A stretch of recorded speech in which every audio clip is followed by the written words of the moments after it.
What's up guys? Maghatod taog pan sa ato ang suki. So magsakay tagbas. Pagkanindot guys sa adlaw. Oh, hayag kaayo. Alas 4 na dire sa hapon. 2 minutes ang ato ang bus.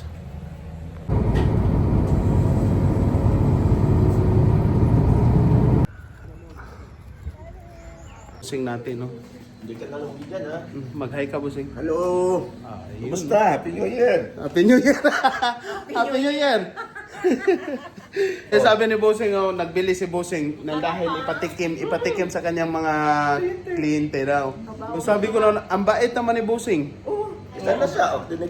So guys, ayos na guys. Nahatod na nato. Nah, pagkabuutan, ang bait mo Busing, no? Shout out talaga Busing. Ipatikim nila sa kanilang mga customer dito nga mo palit. So atoan ang nahatod ang pandesal sa kay Busing.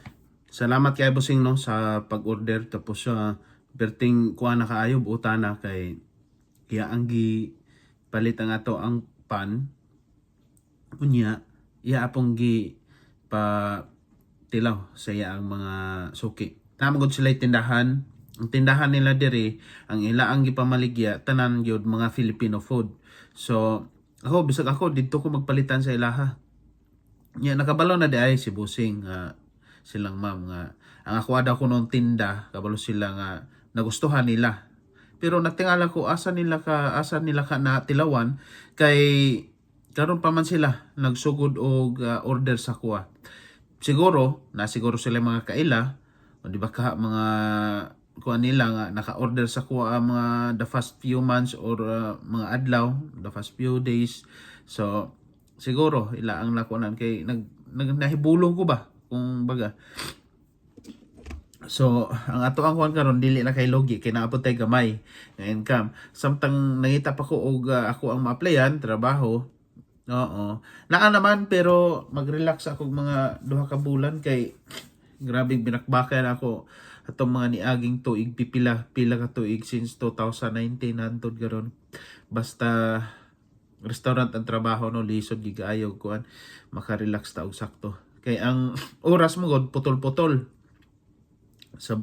Sa buntag padulog udto hapon sugod alas 2 dayon muli balik na po alas 6 sa hapon gauli na gabi mo lang putol-putol.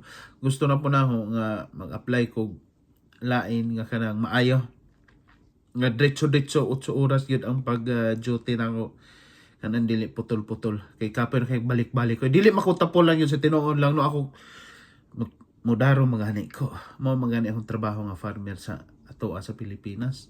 So kung sa wala ko giayawan pero mintras makakita pa kog mas nindot atoa ng sugalan. Pero kung nagilain dito lang yung taghapon dili man ako nabalibaran. Okay, hantod sa sunod ug daghan kay salamat sa pagsuporta sa ako ang pamaligyag pandesal diri sa Geneva, Switzerland. Bye-bye, amping.